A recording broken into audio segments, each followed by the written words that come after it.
morning. Good morning, everybody. It's me, Forest Mommy. Starting a little early. Um, Rep Mandy Lindsay's her fourth committee on ethics hearing is coming up. I wanted to start a little early because there was a response. Didn't have this last time. I wanted to read her response. So this is from Mandy Lindsay at the end of April when this all came up.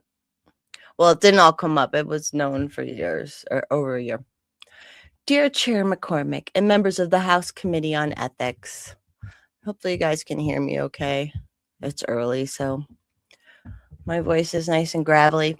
The following is my official response to the ethics complaint filed by Representative Bob Marshall, HD 43. I hope that it provides clarity regarding the issues raised. I have served as one of two caucus co-chairs since being elected to the position in November of 2022. First with Rep. Brian Titone from the 23 and 24 session, and then Rep. Junie Joseph from the 25, 26 session. Caucus chairs are primarily tasked with providing meals for members at a weekly breakfast and lunch, and for coordinating lunches and dinners on the floor for long days or late nights spent debating and voting. We also plan social events and celebrations during sessions, as well as plan. Hi, Michael. Can you hear me okay? Give me a hand, your first comment, or let me know you can hear me if I'm reading this. We also plan social events and celebrations during session, as well as plan and execute an annual retreat for the caucus every winter. Ideally, each member would contribute $2,500 for a 2-year term, but that has not been the case in either of the 2 terms that I have served as caucus co-chair. Interesting. Some members refuse. So I guess you don't have to pay into the caucus. Some members refuse. Some have even asked for refunds. And some begin their term with campaign funds depleted after election season and agree to pay over time. In my 4 years in this position, there have been a handful of incidents where personal cards was used when the caucus card wasn't on hand, or in the reverse, when accidental charges were made to the caucus card. How could you accidentally make charges to the caucus card, though? Come on. When this has happened, the account has always been reimbursed and reconciled. Obviously not. And these occurrences are accounted for and are documented with receipts. I ran for this position to serve as a kind of caretaker of the caucus. I am a mom of 4, love planning events, and am perfectly suited to nurture and care for my colleagues in this capacity. That's funny because you know who does it on the Republican side is Hartsook. He doesn't seem nurturing or caring, but whatever. I ran on this basis and presented myself as such. I'm not an accountant, trained or otherwise. And since being elected in this position, neither myself nor either of my co-chairs have received any formal training or were given any specific expectations, tracking, reporting periods, etc.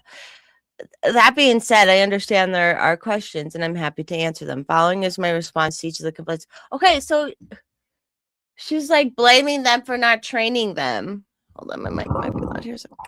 Blaming them for not training them instead of just like being like, oh, I guess we should keep track of the money in an appropriate way, seeing that you're a representative. What the hell? How are these people so dumb? I don't like it. Hey, girl. Hey, say what now? Hey, Schley. Ugh. Yeah, ridiculous. Not even, and then like just saying, well, we weren't taught how to keep track of money. Oh, okay. Let's see if I can read it. She kind of goes through over each of the things. For the 2020, 25, 26 terms, I made 2 mass deposit of caucus dues, one in November 15th, 24 for 60 grand, and one in March 3rd of 2025 for 18 grand. In both instances, I had received checks from members and went in person to the bank to deposit them. As for my, let me check and make sure we're not going here. Okay. As for my 25, 26 dues, I wrote a check for my personal account in the amount of $2,500. Upon further consideration, I decided I should only pay for my caucus dues with campaign funds. So I returned that amount to my personal account. I discovered later that my personal check wasn't even deposited. Sure, you made the deposit along with 3 other members' checks in the second deposit. When I learned of this mistake, I immediately wrote a check back to the caucus. This time I was unable to sign into the caucus online banking. Again, little proactivity about that and getting on the thing. So I could not verify who had submitted their dues with the deposited images. This was absolutely not money laundering. Oh, that's funny. This was absolutely not money laundering. It was an oversight combined with lack of access to online banking platforms to reconcile records. Again, oh God, they just don't even. They don't even care.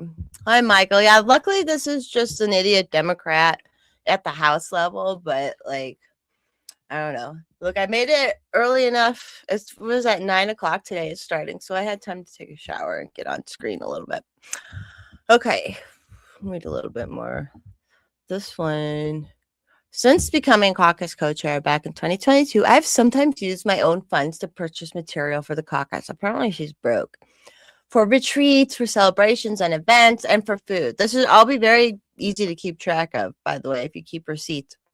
I had no idea this would be frowned upon. I did not think that it was inappropriate at all to just make a justified expense with a correlating receipt and then be reimbursed. In the spring of 2024, several members of our caucus had not yet paid their dues, and we were unable to make it through the session. Rep Titone and I both provided additional funds on top of our 23-24 dues to keep the caucus fed and afloat. God. And again, I'm saying the Republican ones can't be any better than this. I just know it. The caucus account was virtually empty as planning for the 2024 retreat began that fall, and the next batch of dues wouldn't be collected until the retreat in November. I fronted money, like you should be fronting money as needed to pay and paid for all the staff's hotel rooms at the retreat. A large number of members paid full or partial amounts of dues, totaling 60 grand. I left the retreat and immediately deposited the 60 grand at First Bank. After leaving the bank, I drove straight to the airport to catch a flight to tend to dire family matters out of state for the next few weeks. I underwent serious extenuating circumstances and had taken time off from doing any work. Check here. Not started yet. Okay. Upon briefly checking in, I saw an email from the hotel retreat hotel saying they were going to charge the balance to the card on file. Since my card was on file for the hotel rooms, I panicked that my personal card would be used to pay the $663.58.68 and wrote a check to make sure that retreat bill would be paid. I then immediately caught another flight to attend 2 work conferences. And when I returned, realized through a deeper read of the emails that the retreat hotel that the balance had been paid for by the caucus card after all.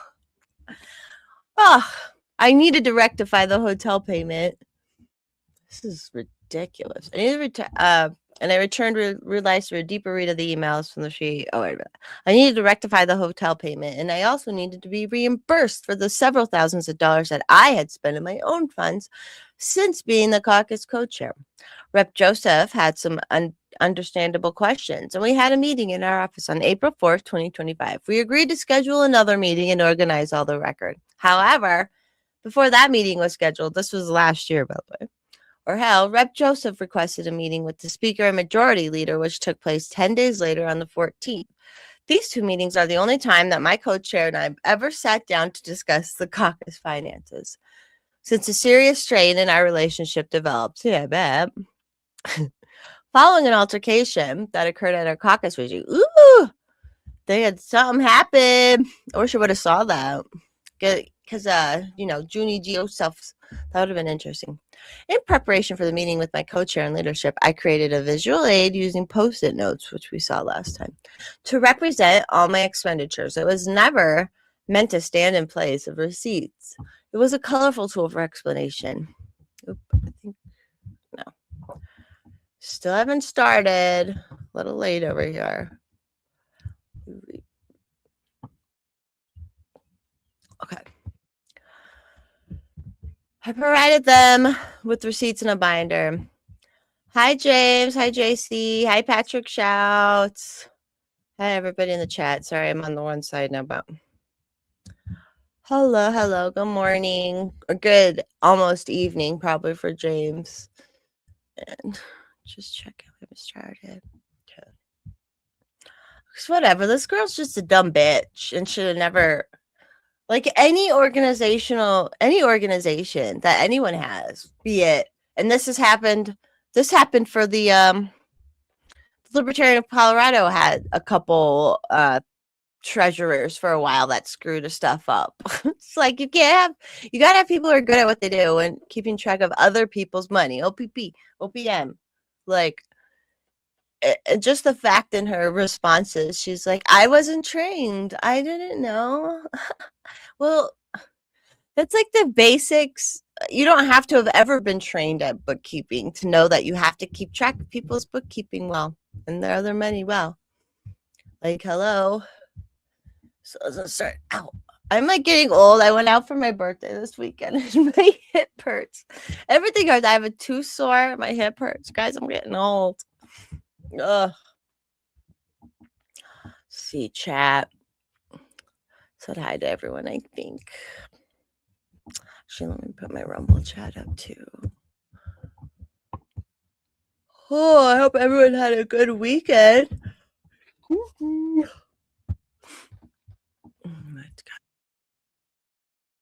God, that was terribly unflattering. Still hasn't started. All right. Whoops. All right, let me keep reading this. Yes, I unintentionally charged a Super 8 motel. That's accidentally, unintentionally, guys. Super 8 motel to the caucus card when my daughter and I flew to Portland for a college visit in March of 2025. There was a mistake in our hotel reservation, leaving us without a room. What? Your card didn't get charged? You didn't have the money, bitch? I booked a cheap hotel in the middle of the night while sitting on a concrete block at the airport, and the caucus card number populated into the payment portal. I've used the caucus card on countless occasions to order meals or supplies from my phone. I did not notice at the moment. You always notice. Because my new personal card that I had recently received had not fully memorized, and since similar numbers to the caucus cards, I did not have memorized at all. As soon as I discovered this, I provided documentation and immediately reimbursed the caucus. I wrote some additional reimbursement checks for round numbers because the expenses were round numbers. For example, a PA system I purchased off of Facebook Marketplace was $200 flat. Or I'd written a round number to the caucus to tide us over to the spring of 2024. As for the $2,000 in retail charges at Foot Locker and Macy's, Rep Tatone's wallet was stolen with his caucus card in it, and fraudulent charges were subsequently made. He immediately canceled all his cards, including his caucus card, filed a police report, and the money was quickly returned to the caucus account. Interesting. So I guess they did the investigation into that then.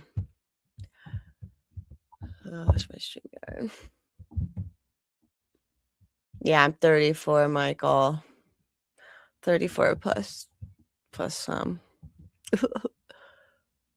All right.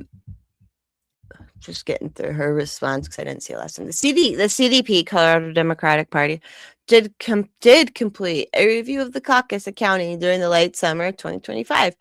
And through that process, I provided all the documentation for the reimbursement as well as receipts for expenditures I made from the caucus account. Since I became co-chair and began spending on behalf of the caucus, I've sat down on Zoom with Will Quinn, Speaker McCluskey, Majority Leader Duran, Speaker Pro Temp Bosnecker, and Assistant Majority Leader Bacon, basically going in line. All right, we're starting. We'll come back to this, though. Give me a second. Share this tab. And yep, guys, will have to give me a sound check once it comes on. And thanks, Michael. Oh. It's like a weird place in my hip that hurts. Can't even like sit. To like hunch over. All right. Don't hear anything yet. Here we go. The House Committee on Ethics will come to order. Ms. Berger, please call the roll. You guys hear that? Representatives Garcia-Sander? Present. Mabry? Here. Woodrow?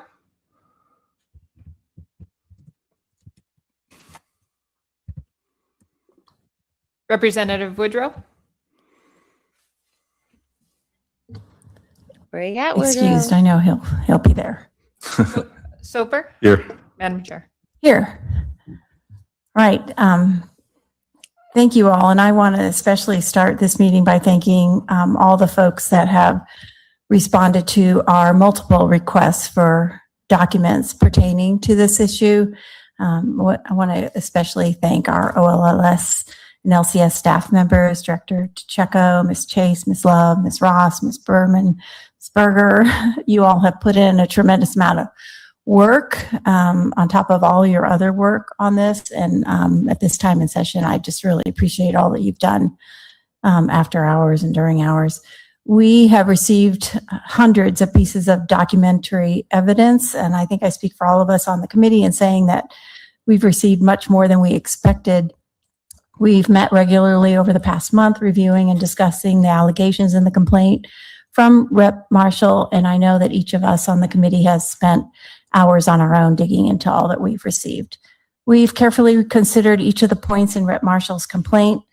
We reviewed the allegation of a misappropriation of campaign funds regarding the $2,500 check from a campaign account and then reimbursement to a personal account. We have reviewed Rep. Lindsay's response to this allegation and the evidence received. We've discussed the misallocation of caucus funds in regards to the $6,358.68 reimbursement check that matched an invoice amount from the Marriott, and Rep. Lindsay's response and justification for the amount and her rationale for retaining the check for reimbursement for a portion of the time she used her own funds for caucus purposes. And we've discussed the allegation of the personal use of the fund debit card, which appears to have happened once at a motel in Oregon and once at an ARC thrift store. Both times were directly reimbursed to the petty cash fund by Rep. Lindsay with checks to the fund to pay back those charges. We've read multiple email exchanges between Rep. Lindsay, Rep. Joseph, Speaker McCluskey, Rep. Marshall, and others discussing the accounting of the fund over many, many months. We've considered the audit done by the Colorado Democratic Party compliance person, Mr. Quinn, along with the apparent review and double checking of that audit by House Democratic leadership, specifically it appears to have been Speaker McCluskey double checking that work.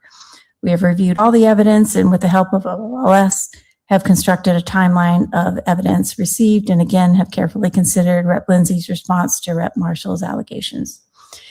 And at this point, what's clear to me after the hours and hours I've spent poring over the documents is that I agree with the part of the final assessment of the audit that the fund appears to have been used for its intended purpose and not for purposes of nefarious or ill intent. I do see clear evidence of poor practice of record keeping and accounting of the fund, possibly going back years involving more than one person. There is no budget, no ledger, no monthly reconciliation of the account, no system of oversight by anyone that it appears. I do see a failing of the basic expectation of the caucus that the caucus would have in regards to the fiduciary duties of the office of caucus chair. And again, probably going back longer than we have documents to review. I do see what is likely an overuse of personal funds by Rep. Lindsay for multiple purchases for the caucus over the years without oversight or the ability to reconcile the account to know if the account was maintaining sufficient funds to warrant all of the purchases that would need to be reimbursed to Rep. Lindsay. And I realize that this point wasn't in Rep. Marshall's complaint, but I believe it is important to seeing the whole picture here. I also see evidence of severe communication breakdown time and time again between the parties involved, which leaves me with a conclusion that all of this could have been avoided if there had been the setting of clear expectations, written procedures, transparency, checks and balances in the handling of the account. I I wanted to be able to just spell out my assessment on all that we have reviewed and been through at this point, and give a chance for members of the committee to weigh in on where you're at and your overview of what you have gained from reviewing all of the evidence, along with the complaint and the response. So at this time, and also I apologize, but does our team from OLLS have anything more to share with us before I hear from other members of the committee? Ms. Love. Thank you, Madam Chair. And members of the committee, I would just like to inform the committee of that we did receive some evidence on Saturday that you received in your box. And we also received some evidence last night at 8:15 p.m. After reviewing that evidence, it does appear to be mostly duplicative of evidence you already have. So I wanted to make the committee aware of that. Thank you very much for that. And yes, and I think all of us were aware of that information that came in on the weekend. So thank you. Committee members, this is your chance. I want to hear from you. Representative Soper. Well, thank you, Madam Chair.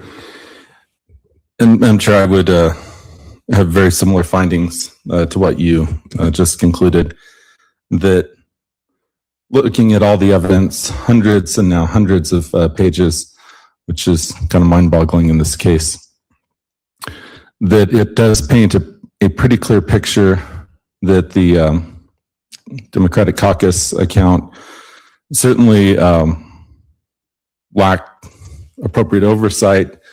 The manager of that account in the fiduciary relationship to the others in the caucus, Representative Lindsay, certainly, in my opinion, either managed it with a level of negligence or falling below that fiduciary responsibility. It definitely illustrates a pattern of, in some ways, I hate to use the word comical errors, but I mean, I do see kind of that pattern. I mean, you can't make this stuff up. From one of the caucus co-chairs' wallet being stolen and some fraudulent transactions occurring, to having many different excuses for why the caucus card was used over her personal one, and then the commingling of personal funds and writing checks to and from to cover. I mean, just the pattern itself is one that certainly, as a objective viewer, you would not be comfortable with what you're seeing. And for those reasons, I would concur that certainly probable cause would exist to move on to the next level for an evidentiary hearing. Representative Mabry. Thank you, Madam Chair. I think, all of us pouring through so many emails and receipts, this ethics committee had a lot of evidence for us to review. And in thinking about how to put it all together, I do really appreciate the memo from OLLS breaking down analogous legal rules. Because as a lawyer, I'm like, okay, I always got to apply this to a rule. And so last night, I spent a decent amount of time applying what we see here to the rules that were outlined in that memo. And so first I walked through, whether a fiduciary relationship was established. And there was a case provided to us, Marcus v. Braxton, that recognized fiduciary status in material or similar circumstances, which was an acceptance of a duty to manage another's business funds. And then there were a few other cases they provided about deans and provosts of a law school with access to institutional funds. There was another case about somebody managing siblings and parents' assets for the benefits of all in a probate situation. And I think all of those add up to be analogous enough, especially with how much money we're talking about here. Then we got a framework from the Colorado Court of Appeals about a breach of a fiduciary duty, showing one, a fiduciary relationship existed. As I mentioned previously, I think those other cases show that the management of business funds, in particular in that Braxton case. And then 2, transfer or use of trust property by the fiduciary in order to raise a rebuttal presumption that would establish a prima facie case that there was a breach. To me, the 2 big things are the timeline with the courtyard check, the $6,358. And all the standard asks is for a prima facie case to be established. And then in the court proceedings, how this would work out is Rep. Lindsay would get a chance to rebut it. I actually believe that's pretty close to our charge here, which would be a probable cause.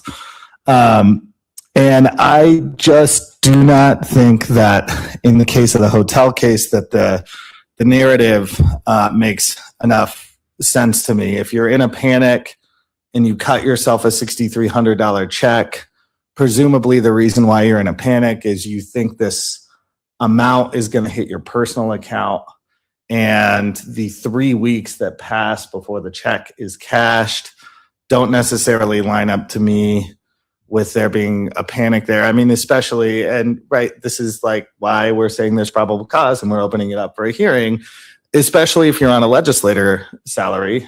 I don't remember the last time I had $6,300 in my checking account. And especially $6,300 that could clear and then I could pay all my other bills. You know, and I don't know what Rep. Lindsay's finances are, and that's okay. Our job here is to just decide if there's probable cause that a violation occurred. And then the other thing I'll just say is the $2,500 dues return. There wasn't enough evidence for me to trace the missing personal check, the initial missing personal check that she wrote. And I also didn't see enough evidence to necessarily rebut the narrative in the Marshall complaint that the return only happened once. The return happened as soon as she became aware, but it seems like she became aware because she was confronted. And that to me also, you know, is worth digging into a little bit more. We were provided some other standards on like gross negligence, substantial deviation below the standard of care expected to be maintained by a reasonably careful person. I think somebody else in charge of an $80,000 account, most other people would probably be a little bit more careful with. And I'm just talking about these 2 things. There's other things here, but you know, this is like around $9,000 between those 2 charges.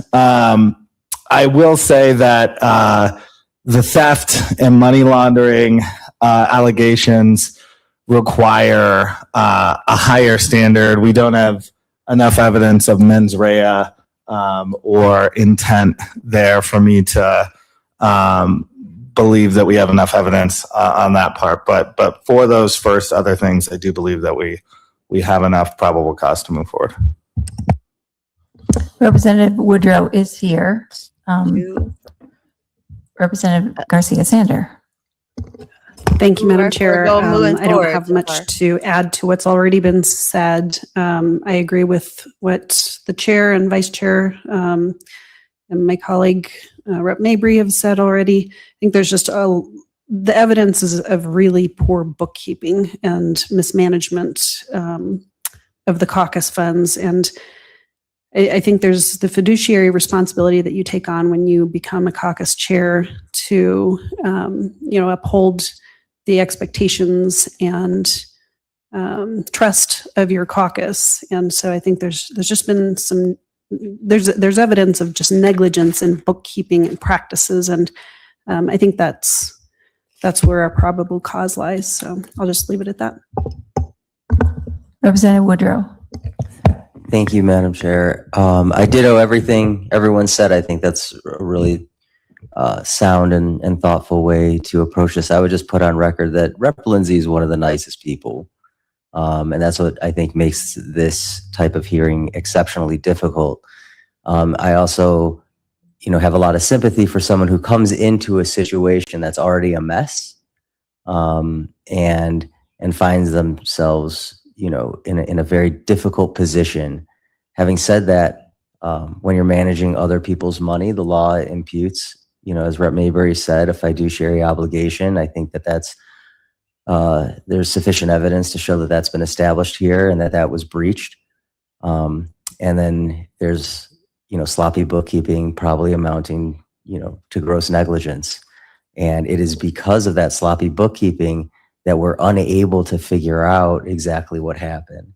And so I don't know the story fully behind Rep. Lindsay's own personal finances. I don't know why someone who's in a tight bind would be fronting so much money on behalf of the caucus. You figure if your finances are really tight, you'd be so vigilant, hyper vigilant about getting any reimbursement. And you'd be very careful not to front so much.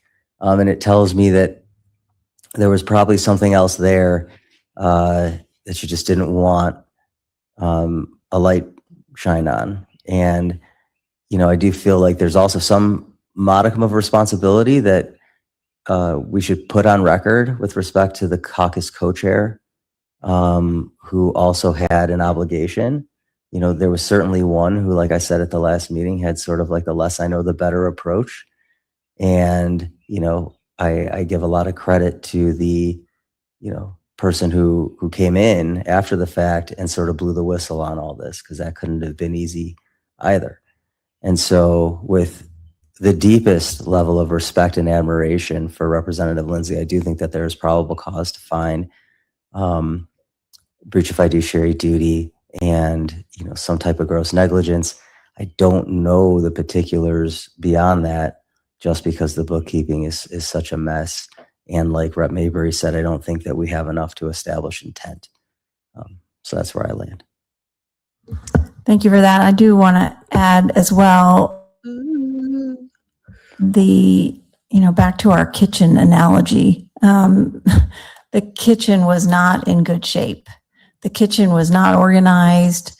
The folks in and out of the kitchen, and who knows how many years, as we've discussed before, there was not a clear protocol previously set up or guidelines for this particular position. As long as I've been there, there's been caucus co-chairs, so there's always the assumption of a shared responsibility and duty to this position. So I agree that the mismanagement and the bookkeeping of the fund, we're tasked with looking at the complaint of Rep. Marshall to Representative Lindsay, but there's more players involved here that I can't help but recognize and continue to go back to. This is a window into an issue that I don't think is completely on Rep. Lindsay's shoulders. So I can't separate that from my evaluation of the whole picture here. And it's important for that to be on the record as well. And as I think Rep. Woodrow said last week, that there needs to be steps going forward where this is much more clear and there's way more oversight and checks and balances involved in this handling of the. Okay, but also people like when there's messy kitchens because they can come in and just mess it up more. I've worked with people like that where they are fine with it. They didn't want to clean it up. Case that over the course of a decade or more, that whoever has been the caucus chair, they have been sort of cavalier with the money. Maybe that is the norm.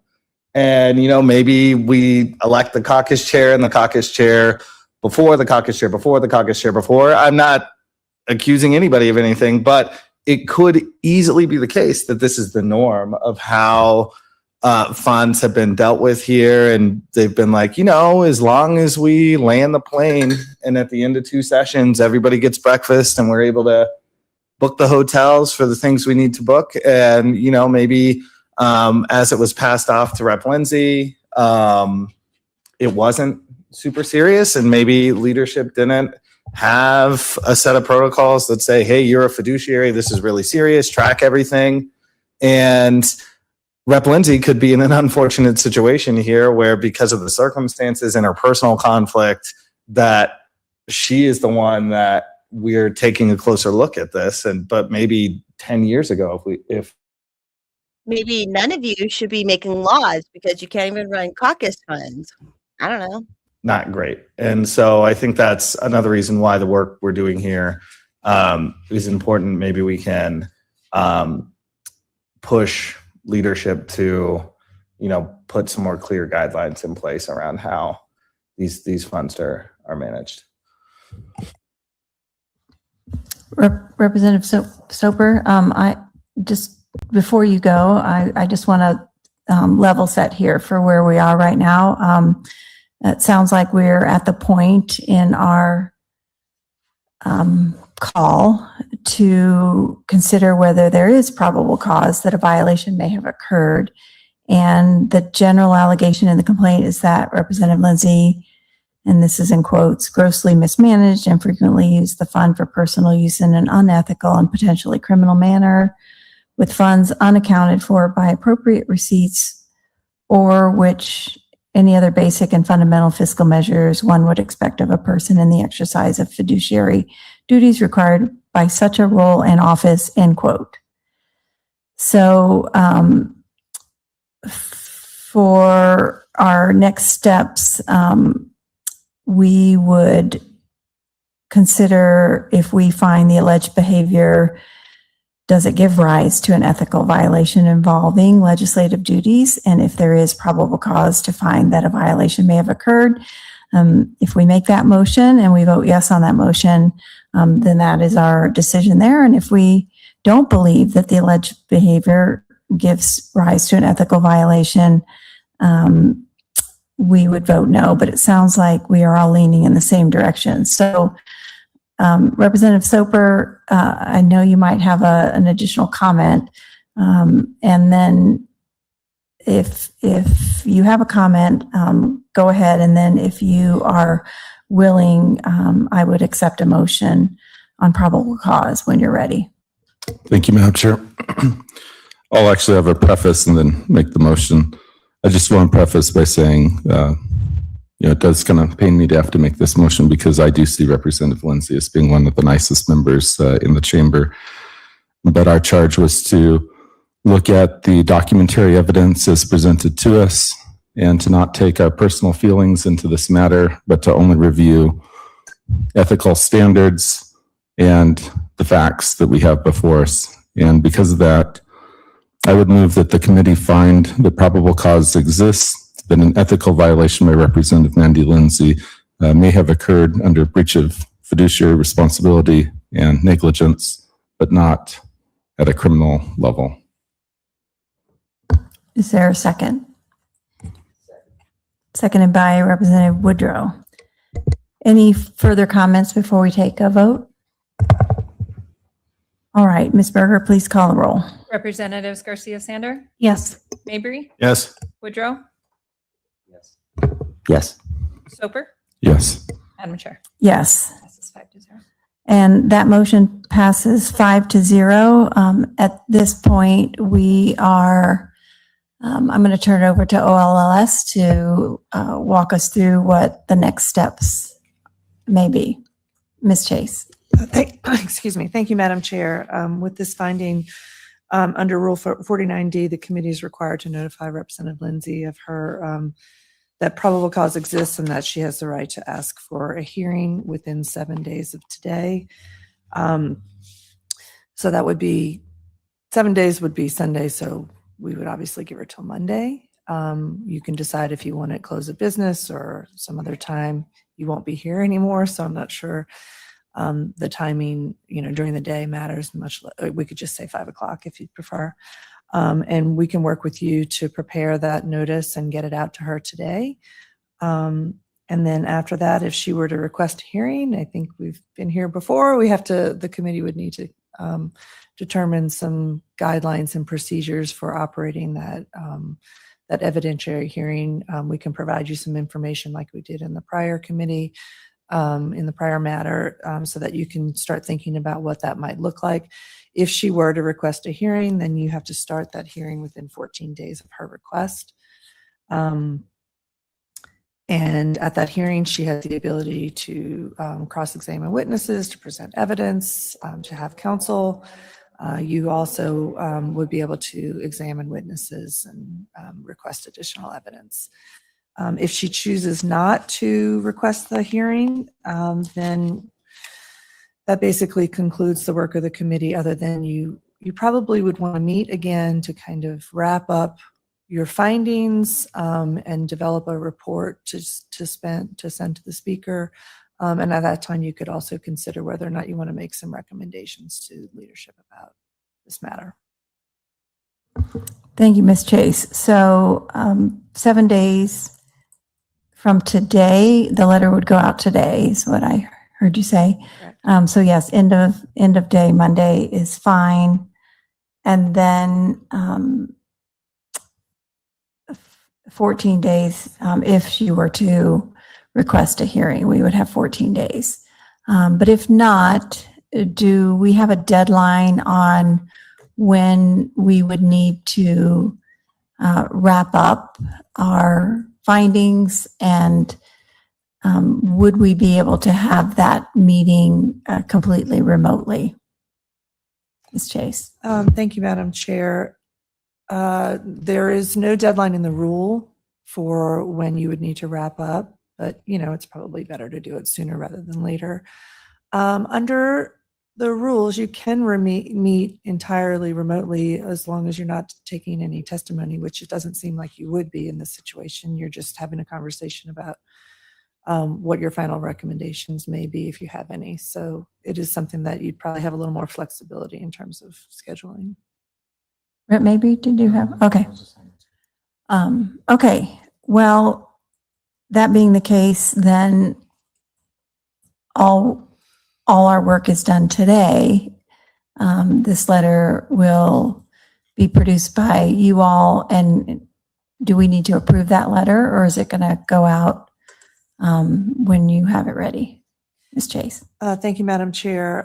If you'd like me to run it by you, basically it's letting her know the committee found probable cause. She has 7 days to request a hearing. Here are your rights under the hearing, and we would send it under your signature. Yeah, that's fine. I trust you. All right. If no other comments, that ends our business today. The Health Ethics Committee is adjourned. Well, there we go. At least they are, hey, I don't know, look good. It's too early for this. At least they did say there's probably cause. So, they'll move forward. Let me trying to look at, when, Weinberg went through,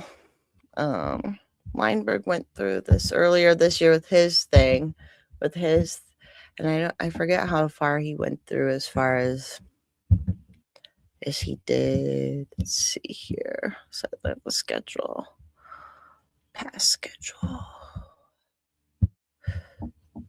Sorry. So for Weinberg, so I should have been streaming Weinberg's because I hate him. Weinberg is bad news. So I think Weinberg did do a hearing, but maybe not. Just March 17th complaint, withdrawal. Oh no, so he did say he wanted a hearing, and then he withdrew from having a hearing, so he didn't get to defend himself. So that's what they do basically, is they make it so you have a way to respond where you can bring in witnesses and stuff, and then but it's still nothing happens. Nothing's going to happen. So Lindsay's gonna be like, no one's gonna say she did anything. They'll be like, well, what's wrong? And they'll probably not make more. They probably won't make more rules to fix their systems with their bookkeeping. So this is what it is. But thanks everyone who joined. That was just another short one. So there might be more short ones, and it's gonna be interesting now because they're not in session. So figure that out. But thanks everyone for tuning in. Just trying to keep all this kind of in a good history. Like I said, I should have done it for Weinberg. I'm glad we got it for Lindsay. And who knows, there may be more coming.